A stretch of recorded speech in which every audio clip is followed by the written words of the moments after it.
今日我哋做一個簡單而又好味嘅吞拿魚酥皮卷。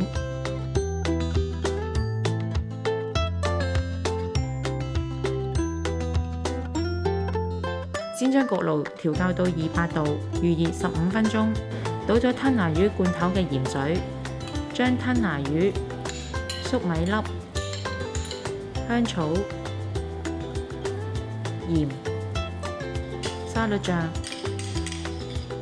放喺大碗內攪勻。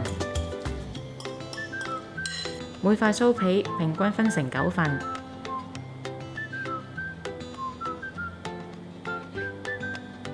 喺酥皮嘅中間放上適量嘅餡料同芝士，四邊掃上蛋液，再鋪另一塊酥皮，邊位可以用叉壓實封口，酥皮表面再掃上一層蛋液，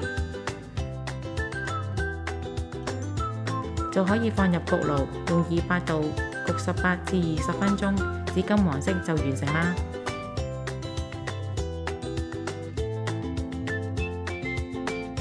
鍾意我哋條影片嘅朋友可以 Like、Subscribe、Share， 同埋記得撳着個鐘仔，可以第一時間收到我哋嘅最新資訊同埋影片。